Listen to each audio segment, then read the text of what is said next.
brave the snow and everything for coming out this morning. If nothing else, it's a good trial run for Kris and I to do our first State of the City for 2014. I will recap my tour of the Washington, D.C. and stuff after Kris gets done. Kris and Jeanette did a great job of putting together some photos of economic development in 2013 and what we're looking for in 2014. So with that, I'll turn it over to Kris. Thank you, Tom. Well, you know, we've been doing this for the last few years, and the format we use is we kind of look back at 2013, hit the highlights, talk about what had happened, and then tee up 2014 and what do we see coming forward. So these are the things we're going to talk about. Highway 14. Well, we're slowly making some progress here. We did receive a Corridors of Commerce grant, and actually they had a open house on that reduced conflict intersection, which seems to be a bit of a controversy. We do have some concerns with that. We applaud and we're excited about the funding that we received for that next segment. You know, we're kind of chipping away at this. Every dollar, every project that we do brings us a little closer to that. Isn't this the intersection that's in question, that everybody is a little concerned about the safety and the rural environment and stuff? Yes, and you know, we've informed MnDOT of our concerns, and I know our county commissioners have, and members of the public, and we're hoping to, you know, through a dialogue with MnDOT, maybe hopefully look at some alternatives or some improvements there if at all possible. All right, moving on. Some community development projects. One of our biggest ones for 2014 was Viracon. They put on a 100,000 square foot addition, cementing their presence here in Owatonna and the 800 plus jobs that they bring to the city. Involves some major work on the city's part, relocating sewer, water, utility lines. And we were able to get that all done in a timely manner so that the project could go forward.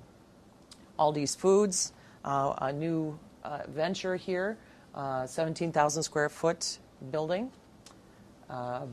Fairway Foods, as you know, is looking to open on March of 2014. That really helped us out with the hospital, the former hospital, with the demolition and reuse of that space. Walser, their new facility is open in December. They're going to have a grand opening sometime this spring. Tailwind is another project we had in 2013. It also involved realigning an intersection of Barney and South Oak to improve that, so we're pleased with that. Second building is planned for 2014, and their first tenant is Little Caesars. Panda Express, I know a lot of the high school kids were excited to see them in town. Very popular. Also, Owatonna, Ford, and Lincoln did some major renovations. They added a lube shop to their business. And we had some major renovations, remodeling of some retail stores in town, Walmart, Target, Cashwise, all reinvesting in their stores, which is great to see. A couple new restaurants, Agave Azul, Andiamo's, former Big Ten. Berry Blast was another new one, and one of my son's favorites. Owatonna Public Utilities is continuing their work on the repurposing. The new vehicle storage building is up. You may have noticed that. That was before. Here are some interior shot, or here's kind of the site plan. And here are some interior shots. You know, it's very different, obviously, transitioning from a power plant to an office building. But they're working hard on that. They are about, gosh, I think a month or two behind because of the cold weather. I'm sorry. Yeah, before we leave that, one of the things on the utility side of it where the current offices now are will be torn off, and the offices will be moved to what was really the existing power plant. Exactly. Yeah. Right. In keeping with the council's directive of investing in infrastructure, in 2013 we did 5 full-depth repairs, 2 overlays, 3 street reconstruction projects, and a major regional storm water pond. And this was also part of the Viracon project as well. But helped out Viracon, helped out our flood mitigation efforts as well. Was there a bond or something that funded that? We did receive infrastructure grant from the state of Minnesota, and then Viracon also partnered with us to construct that. Library had a major renovation thanks to a $250,000 Bremer grant. They did new carpet, furniture, shelving, a lot of technology, teen room. That third floor Gainey room is all outfitted in the newest technology, and it really is. It looks great. They're planning a grand opening in February, and once we get that date and time nailed down, we'll start to advertise that. JC Park Playground, that was another great project that was really funded through volunteers and donations. It's a great enhancement, just a beautiful park. Pickleball course, this is another grassroots kind of funded project. The volunteers came up with the money, and we have pickleball now on Morehouse Park. It's really growing in popularity for us 50-plus people, and also younger people really enjoy pickleball. Flood mitigation, we removed 2 homes in the floodplain, both on Lamont Road, excuse me. We were able to utilize 100% DNR funding for this. We have 3 more purchase agreements on homes also on Lamont Road, and then that stormwater pond that was constructed. That was our progress that we've made. We also installed another grant that we received, 2 backup generators, one at the airport and one at the Public Works shop. Also through a grant we received, we were able to install all new outdoor emergency warning sirens. And you can see the map on the right shows the coverage that we have, which is really, really well done, and we should be feeling very... Voice messages. Right. Thank you, Raymond. That was why they added them. Right. It's 800 megahertz compliant, and there's also the option for some voice messaging to give specific directions during an emergency situation. Like the one at the fair. The one at the fair. Yep. They get announced to the fair people. Right. Exactly. Exactly right. Here is your Owatonna Police Department. And we hadn't done a photo in a while. Oh, I'm sorry. Were some of those sirens covered by the $400,000 Yes. flood grant? That's Yes. what it was. Yes. It originated with that we got through Congressman Tim Walz. Yep. And That was back in 2008, 9, 10, somewhere in the yes, area? 2008, I think, or 7.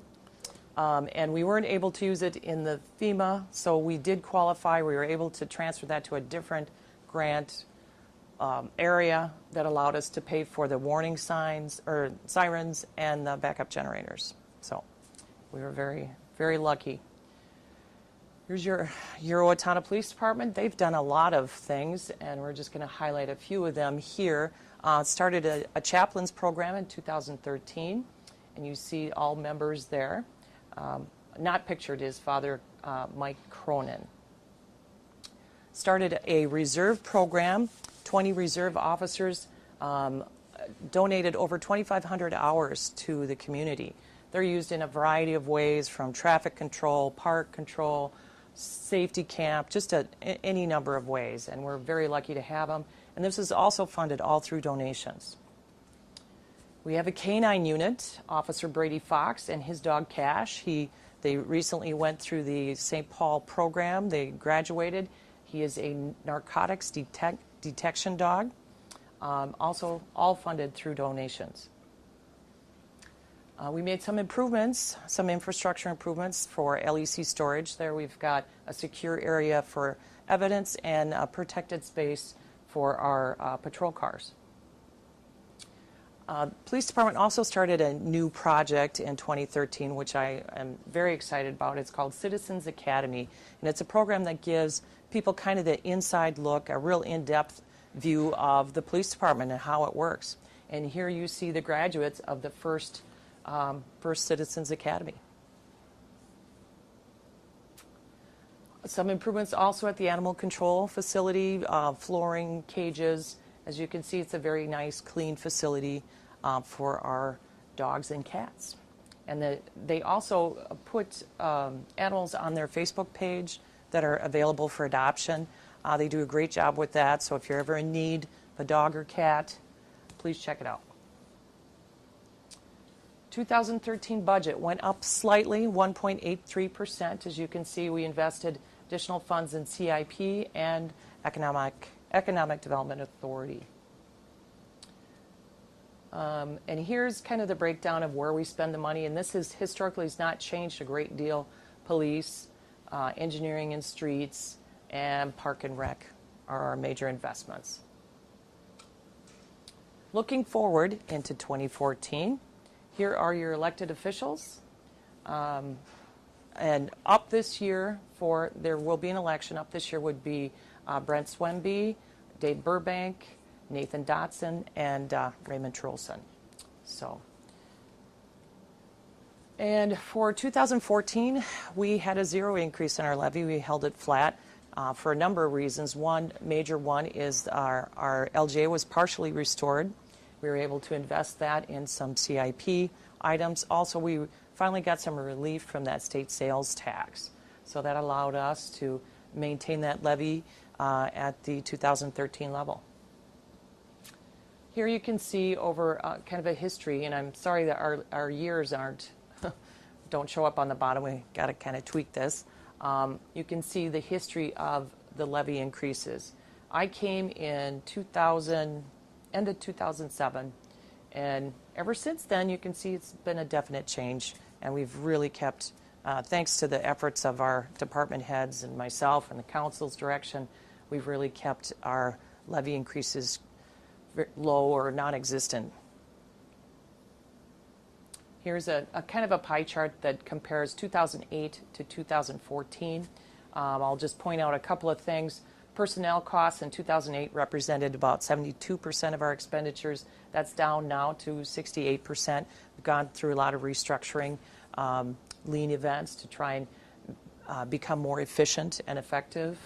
And if you look at, there is an increase in expenditures, but if you take roughly $350,000, take that over 7 years, it's roughly $50,000 a year. So here again are our expenditures. You see an increase. Mayor and council's increase is basically a transfer. It takes that LGA and puts it towards the CIP projects. And the additional in police and engineering is due to we've begun a new vehicle replacement fund. We're trying to get that up and running, and what that will do is reflect those costs for vehicles and equipment in the respective departments, and that simply is just more transparent where the costs are. It's basically changing, it's a transfer of those costs, but it's reflected in those services that are provided. I have a question about the government buildings. Sure. It looks like you've made some significant cuts there too. To what is that? Due energy efficiency, or did you lose some buildings, or what? Well, government buildings, it looks like it's about the same from 2013 to Kris? 14. Can you repeat the question just so we get it on? Oh, yeah. He had a question. There seems to be a change from 12 to 14 in the government buildings, the number of dollars that were spent. The question is that because we don't have as many buildings, or we did some energy stuff, or what? There's a combination. Obviously, there was some personnel reductions in that.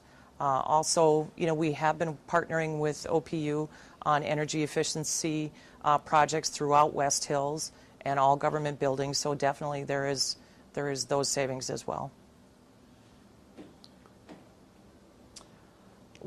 Our strategic planning session we just wrapped up in January here on the 12th and the 13th, or 13th and 14th. I'm still putting the finishing touches on the overall plan, but the 4 top strategic areas for our 3 years coming up here are infrastructure, economic vitality, that means business growth and thriving neighborhoods, that sort of thing, and quality of life, and also an area of interest was residential redevelopment. Now, I will add more to this as we finalize that plan. I'm going to bring it back to the council on February 18th to have them look at it and approve it and see if there's any tweaks to be made. So there'll be more in our communications going forward. Capital improvement, this is a listing. This is in conjunction with our initiatives identified by the City Council that we want to invest in infrastructure and street reconstructions and that. So you see all of those projects planned. Also overlays, these are not assessed, are also planned for 2014. There's a number of improvements planned at Brooktree as well. You may be aware of the DuPont settlement that we received. And so some of the projects we're looking at for 2014 include, of course, replacing the trees in the appropriate areas, doing some additional paved cart paths, and also looking at replacing that clubhouse deck. Another big investment that we're making in 2014 is a new rescue pumper. This will replace a 30-year-old pumper we got back in 1982 and is a welcome addition and for our public safety. Some other major vehicle purchases, we are getting patrol cars marked and unmarked, also replacing our digital in-car video system. These police cars are now really well outfitted with all of the technology that is necessary and needed in today. So these are good investments for us. Also, you'll be happy to know, since it's snowing, we are going to get a new snowplow truck with new wings and a blower to keep our fleet up to date and able to move the snow as we need to. That's additional one too. Yes, I know we had. This will be added to the fleet as an extra. Right, although I think there's some old ones that we're going to retire, so it wouldn't be. I mean, we have some very old trucks that we need to. Moving on, some other major investment we're going to do is Manthe play equipment. It's the first year we've been able to do that since I got here, is to invest some money in some play equipment. Now, the current play equipment is about 30 years old and really in need of replacement. So we're excited about that. North Straight River Trail, we've been trying to get some grant money to finish that off and pave those trails down in the North Straight River. We have an application in through the Transportation Alternatives Program, and we're hoping that maybe we'll get some funding there. Some community development projects that we already know that we're going to have for 2014 include vision processing. They're adding about 15,000 square feet. This is production area, so it'll result in 20 new jobs for our community. The vision processing makes the K-cups for those, those Keurig coffee machines? Keurig, thank you. Yeah, so that sort of thing. So we're excited about that. It's an up and growing company, and we're happy to have them. One of the interesting things when they hosted the chamber event out there, they have got technical research that far exceeds our expectations. And one of the things they're working on is that long term there's a trip planned to Mars, a one-way trip planned to Mars, and they are working on some of the nutritions that will be packed along with that trip. Right. They did a demonstration at that, and it's just fascinating, all of the science and technology that goes into a K-cup, how that breaks down, how that, how the water molecules, combine and result in a great cup of coffee. So it's interesting. Moving on, Quick Trip is planned on 26th Street. They are putting a new store. We're going to begin that construction in July. So we're excited about that. So people are going to be able to cross both lanes of traffic at, Landmark Drive? Yes. Just a couple quick comments on that. The county and along with the city is going to be doing a traffic study on 26th Street all the way from the Hospice House to Lamond Road. And so we'll identify the strong points and the weak points of that 26th Avenue. That's supposed to be the North Belt Line, Right. but now we've got stop signs and everything else on it. Right. And one of Raymond's biggest complaints is that stop sign to make a right-hand turn after you leave the clinic to go on the county road at this during construction. End of the day, traffic is backed up a long way. So we'll be doing a traffic study along with the county's help on that. And on the lane from North Cedar to the east, there's that barrier in there right now. And one of the problems that we had and the obstacles was economic development on both sides of that, because you can't make a left-hand turn when you're going east. That will be changed, so there will be left-hand turn lanes where you can make a left-hand turn when you go east, and there'll be, I think, where you can make a left-hand turn when you come west. But they won't intersect. So one of the concerns from the city council on that was with the soccer fields and the playgrounds and everything on the south side, we're going to try and get all the pedestrian traffic over to North Cedar where they cross there. I still think it's a bad idea. I think Raymond is right. We should not mess up that street any more than it is. It should be a belt line, not a turning in and out because somebody wants to put up a gas station. Well, and Owatonna is somewhat restricted by economic development on the south side because of Highway 14. Don't have any sewer on the south side of Highway 14. Most of our development, housing and some of the commercial has started to go to the north end. So once you identify a belt line, but you still get that development, things change as we move forward. Well, I disagree with the intent, your last goal there, residential housing. I think over the last 50 years, Owatonna has eaten up hundreds and hundreds of acres of farmland, and all we've gotten for it primarily is single-family housing. Well, One of our former mayors has stated numerous times we should be building up, not out. And I think that's what we should be doing. It's a redevelopment. It's not putting in new lots. It's redeveloping. It's fixing up old blighted areas and I can agree with neighborhoods. that. Okay? All right. The good thing about politics, not everybody agrees on the same subject, so, but we appreciate the comments. So. All right, moving on. Pillsbury, I'm sure you've all been seeing this in the paper. We're working on some redevelopment plans. We're in conjunction with the bank and developers. There is a TIF that is approved for this area. We're hoping that we'll have some announcement here in the next few weeks that we can share and know where we're going. But obviously in 2014, we're hopeful that a plan will be come to fruition here and be implemented in 2014. The school system has made it absolutely clear that they are not interested in that property. It went to a couple of referendums. It did not pass. It was very, very close. And they're moving on. So Right. what we need is some private development to make this happen. We've had a couple things that have surfaced and have died along the way, and hopefully this one surfaces and sticks. Right, exactly. So stay tuned. We will certainly share when we can. And that brings us to the end. So we're open for questions. I'm going to make some comments before Yes. we go to questions. Oh, certainly. One of the things, and I just got back, so I didn't get a lot of input into this, so I'll just make some comments. One of the things is the fairgrounds.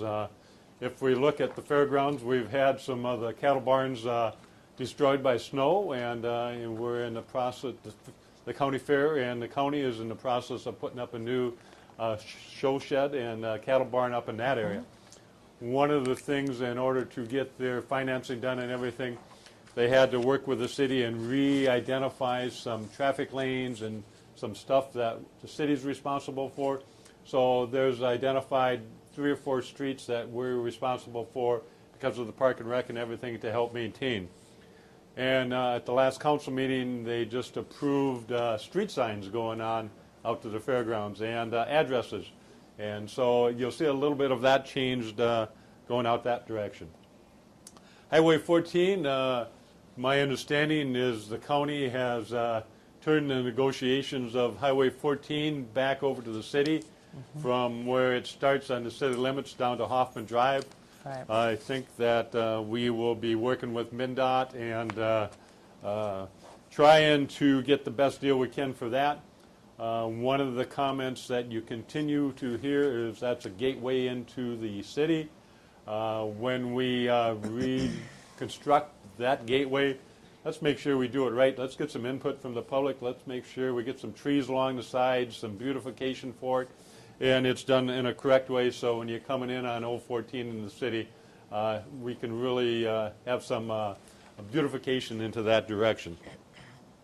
You know, one of the things that you always forget about, but when I was in a couple of the Blandon leadership presentations to the city to try and get some people from Owatonna to go up to Blandon and go through the leadership class, which is going to be this spring, in one of the groups, they went around and asked everybody, what do you find great about Owatonna? And there were some people that lived there 4 months, there's some people that have been there a couple years, and people, longtime residents. You know, and one of the things that everybody had in common is parks and trails. Parks and trails are really, really the backbone of our community. They're very, very needed. When you get somebody that's been here 4 months and they mention parks and trails, it's just such a reward to be able to go out and exercise and have that many miles of parks and trails. So we sometimes forget about that, but it's very, very important to the city. One of the things that I talked about a little bit this morning in my coffee group was, you know, Owatonna 5 years ago had some vacant buildings. We had a vacant hospital, we had Walmart, we had the Quick Trip on the south side of town.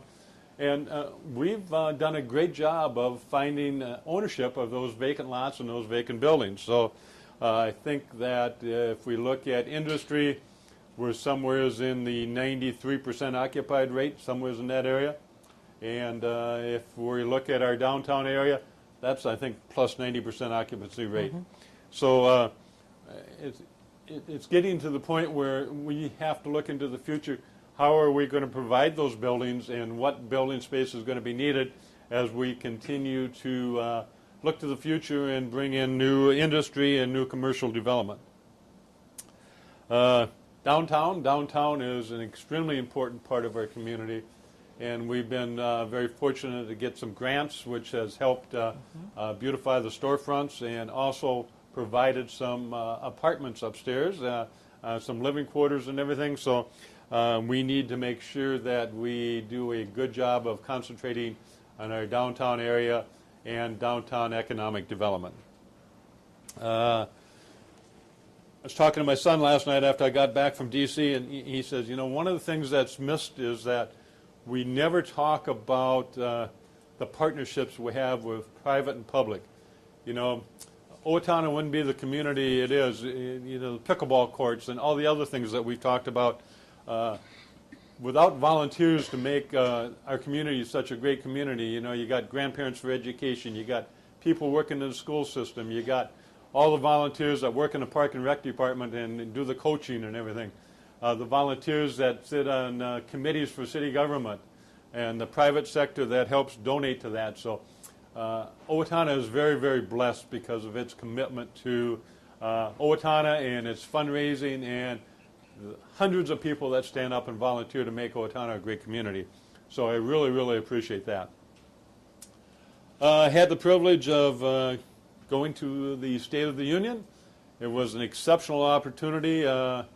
Congressman Waltz gave me a call about 3 weeks ago and asked if I would like to be his guest at the State of the Union, and I almost dropped the phone. I was so surprised, and accepted and went out, and I've got a receipt for my House seat at the House of Representatives, Gallery 4, Row F, Seat 9, so I've got some remembrance of that. Had the opportunity of doing a tour of the White House, and on your way out, you get a recipe from the White House. So this recipe is roasted sweet potato fries. So anybody wants a copy of that, it's available. And then at the State of the Union, they always hand out a card covering what the topics were. And the topics for his State of the Union: business have created 8.2 million jobs in 46 months. Record demand for American-made products. The American auto industry is back. America's largest technology companies are booming. The housing market is coming back. It's a more secure energy future. The deficit is down more than 50% since President Obama took office. Year of action, jobs and economic opportunity. Working with Congress, I think there is a little glimmer of hope that this bipartisanship might be starting to work. When you have finally a budget that's been put together for a couple of years, it took bipartisanship to get that done. And as we talked, the Farm Bill is going through. It got approved on the House, and hopefully it'll get approved in the Senate. So there is some indications that maybe Washington did get a little bit of our message, and hopefully it goes forward. So it was a great opportunity. Got a chance to meet with, as I said, Waltz was he treated me like a king when I was out there. and I got a chance to meet with Klobuchar and Franken, and they are very supportive of transportation, and they identify Highway 14 as Senator Klobuchar said. Too bad we can't do earmarks, but they can't do earmarks anymore, so they got to go through the political system to be able to get the funding for Highway 14. Tax-exempt financing is important to the cities of Minnesota and to the utility industry, and they fully support that. One of the things that I shared with both Franken and Klobuchar was I have a little frustration that Riverland Community College offered 5 technical programs to help benefit some of the employees of Owatonna or those that haven't gotten employment yet. One was blueprint reading, electronics, safety, and we did not have enough people sign up, so they had to cancel those classes. They're going to offer them again, thank you for Riverland. Hoping they wouldn't drop them. They will offer them again this spring. But I talked to Franken and Klobuchar on both of those issues, and they're going to give us some leads. Thief River Falls had that same issue going on and have worked with their industry and their technical college, and they have been more successful in filling those programs. So hopefully we can get those filled the next time they open them and go from there. With that, I'll open it up for questions. Yes. I guess a question and a comment. What are the plans for the old Hirsch Walzer building on 18th Street? Well, you know, that's privately owned, and I know that several businesses have approached. I'm sure it will get reused. It's on a good corner. There has been interest expressed, but we have not gotten any proposals yet. So We are working with Jim if he needs any assistance or whatever to help market that and everything. There was a couple ideas that floated before Walzer moved out, but Walzer had it till the end of December, so they were not interested in making a movement till after December. So. And my comment is I still want to encourage you both to pursue a fabric store for Owatonna. My quilters and I are spending tons of money in Austin, and now it'll be Faribault. It's getting closer, but it's still not here. Yeah, and we understand that, and we've made contacts with a lot of them. I continue to work on Jo-Ann Fabrics, and Jo-Ann Fabrics continue to tell me that they looked at southern Minnesota and they committed to the Faribault Mall, and they're opening their store in Faribault in the mall, and hopefully citizens from Owatonna will drive that direction. And I continue to tell them we're on the crossroads of 14 and 35. We need a fabric store in Owatonna. What was the one that we were looking at out by Island Phelps? We've talked to all of the major fabric stores. Yeah. So we continue to reach out. Our retail market study app says that a fabric craft store is one of our highest needs in the community. So it's identified. We continue to reach out. Some of the problems that we have is that the going rate must be over $10 or whatever that going rate is per square foot in Owatonna for retail space, and some of those stores want to be on the bottom end of that retail rate, and so we continue to work very, very hard. We understand that concern. Tom, we might want to suggest, a gateway to Owatonna there, but maybe as we're asking that, maybe we should ask the other gateways coming into town. Is there some suggestions from the south or Bridge Street as people come? Is there just in general maybe we might want to ask everybody, all the entrances we have, they all could take something maybe. Yeah, thanks for mentioning that, Raymond. Raymond mentioned that it's not only the gateway coming in on Old Highway 14, it's the gateways coming in from the south on Bridge Street and everything. And one of the things that we got a group called Partners for Economic Development, and the Owatonna Public Utilities sit on that committee. And one of the things they're going to commit to in 2014 and hopefully going forward is a commitment of $100,000 a year to improve some of the cosmetics as we talk about coming into that area. One of the ones we'll work on in 2014, we need to go to the commission and present a plan, but we hope to get some of the overhead lines put underground in order to beautify some of those things coming in. Thank you, Raymond. Other questions? Yeah.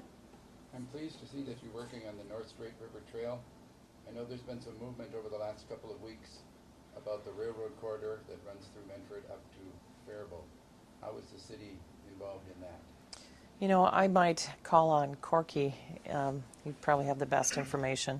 To create a rail authority, it has to go through the county, and we were hoping to combine with Rice County, who had started that process, and just a week or two ago, Rice County contacted Steele County, and they're going separate. It's better to go separate according to some legal areas, and so Dale Ullman from the county is leading that process, and then once that gets down to letters and recommendations, and the city will get involved, as well as the city of Medford and the city of Owatonna will get involved at that point. But yeah, it's on the radar. Park Board has had it on their radar, and with the track deteriorating, people are getting a little bit more antsy, and so a rail authority is in the process, and it's being spearheaded by the county. Has any contact been made with the actual railroad that owns the line? Yes, Dale is in contact with them, and as well as Rice County is, and like I say, they're getting all the legal paperwork started now, so we can get that process going, and they're aware of it as well. And they are planning to abandon or not? At this point, no indication of that at this point. They're also looking, Gary, at abandoning those railroad tracks by the Canning Company, maybe tearing them out. Right, I know the Canning Company is They've been concerned talking- about traffic through that area. A couple of years, we've been talking to them about that, too. Yeah. I think we'd avoid that with the North Strait River Trail, but we'll have to see how it all shakes out. The main point is I want to be sure that the land doesn't go back Yes. to original owners, Right. which happened too many times in southeast Minnesota. I saw hundreds of miles of track when I was working for the Canning Company that was abandoned and farmers tilled it up, Yeah. which was really unfortunate. Yeah, you lose an opportunity, Yeah. for sure. Yeah, I would agree. Maybe make a comment, the State of the Union is being presented and videotaped and can be seen. On the public access channel, I believe it's Channel 8, Charter Channel 8. We're also going to be presenting this to the council. I think February 18th, I think the council meeting, we were going to do that. And we are also going to be on the agenda at the Rotary Board, Rotary And it'll be meeting. uploaded to the internet as well. And it'll be on the internet as well, so you'll have many opportunities to watch. I do have a question regarding the properties that have been demolished for the flood mitigation projects. Has there been any thought given to those vacant properties to maybe make them more nature-friendly towards birds and butterflies and that type of thing, planting different types of plants and flowers that may encourage more nature within the city? You know, we have not had any specific plans, but certainly can take your comments and forward that to our Parks Director and have them look into that, certainly. You know, that's an excellent question, and you look at the little flower garden that was done down by the railroad tracks, by Mankey's down there. Oh, yeah. You look at the Owatonna sign that is over by Walmart over here. Those are all done by clubs. Yeah, garden So club. if there is some clubs that want to have a project of taking some of those on, and would love to have that. Yeah, and that speaks what Owatonna is all about, is the partnerships between the public and the private.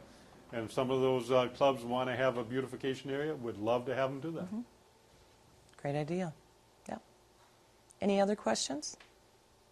I know the armory really isn't in your bailiwick, but I know the governor has asked for bonding monies to improve the armory. And the legislature announced their bonding goals a couple of days ago. Do you know if the legislature went along with the armory bonding? I have not heard. I don't. Do you know, Tom? No, I haven't. I do not know. No. I'm sorry. No. Do you know? I don't think they have yet. The Corky? only thing that we've been told is the pickleballers in town use the armory, and they've been put on notice that they will not be able to use that this coming 2014 late fall, winter, when they normally use it in the spring of 2015. And so they've been put on notice, so they're looking for a site for pickleball. And again, if anybody out there has a warehouse or something that they're looking for, they're all looking anywhere to put some pickleball courts in for the 2014 winter, 2015 early spring area. So they have, the Army has put them on notice, so that tells me that it's probably happening. We'd get a dome for the racetrack.